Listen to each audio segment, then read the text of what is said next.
I'm thankful to tell you that we are joined now by former White House Chief of Staff and Senior Advisor at Bondi Partners, Mick Mulvaney. Mick Mulvaney, happy Thanksgiving. Welcome to the program. I wanted to start James, here. Happy Turkey Day to you, my friend. It's a big. We do a big Thanksgiving weekend here, or at least a few of us do here in Australia. You know, just keep the party going into Christmas. Hey, I want to start here with some talk about these new tariffs and how these are going on. Earlier in the week, we had Donald Trump announce that there would be 25% sanctions, tariffs on products from Mexico and Canada, and another 10% on China over migration, over drugs, over fentanyl. I want to ask how this is all going because we've just learned that Trump and Mexico's President Claudia Sheinbaum have had a apparently reasonably friendly phone call about all this. What are you hearing, and are you buying that they're going to work something out here? Well, they can work something out. Keep in mind, what this is all about is not tariffs. It's not trade. It's about drugs and immigration.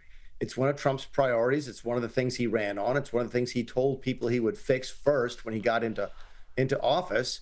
And so he's now using tariffs as a way to get leverage on the issue of the illegal flow of migrants from Mexico across our Mexican border, and the flow of drugs that tends to go along with it. So, yeah, it's real. Could there be a deal struck? Yes, Mexico could have agreed long ago to help us prevent the flow of both people and drugs. They haven't. Maybe they will now. So, yeah, look, do I think there's a chance of tariffs? Yes, but I also think there's a chance of a deal. Yeah, look, my sense of it is that there will be more of a deal at some point, you know, because obviously money kind of talks here. But why then, you know, if migration was such a problem for both countries, why was Mexico so recalcitrant to do anything about this before this stick got brought out?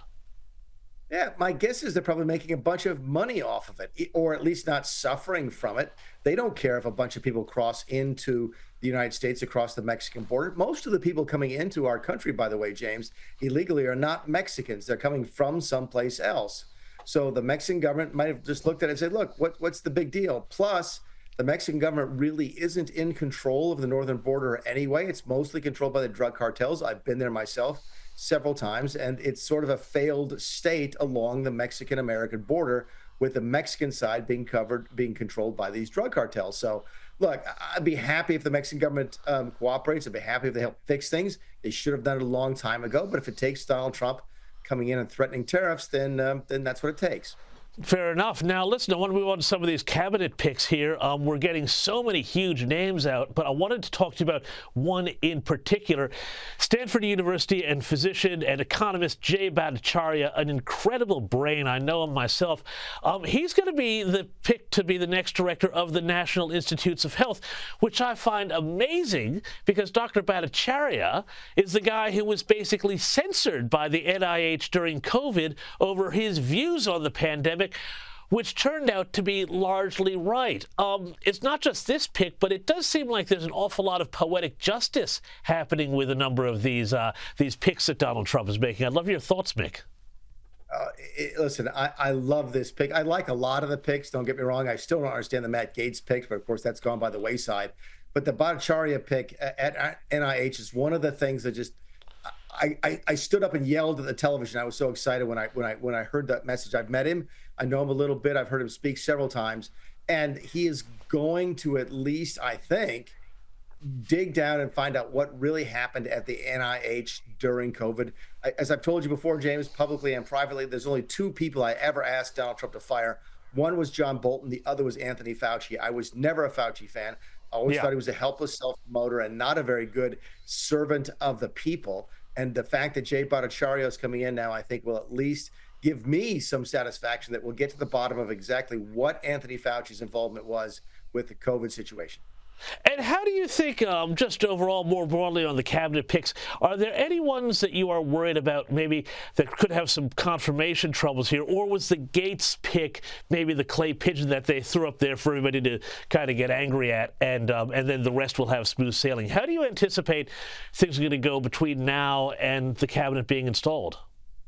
You know, you asked the right question. Was Gaetz the sacrificial lamb? It seems like recently every incoming administration does that. They nominate somebody that they know cannot get confirmed. Biden did it. Trump did it the first time around. So was Gaetz the guy, and that everybody else is going to sail through? Maybe. if I'm watching one of them, James, here's the one I'm watching. It's Bobby Kennedy. And there's a reason for that. Not only is Kennedy sort of, the man has a very, very, interesting, to use a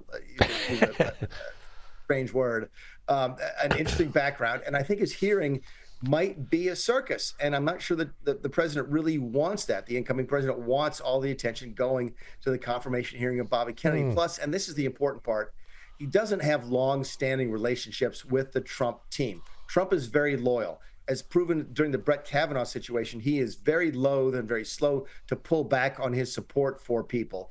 But Bobby Kennedy doesn't have that same sort of connection long-term with Trump world. So that's the one I'll be watching. I think Hegseth will be fine. I think Tulsi Gabbard at DNI, the Department of National Intelligence, will be fine. The one I will be watching is Bobby Kennedy.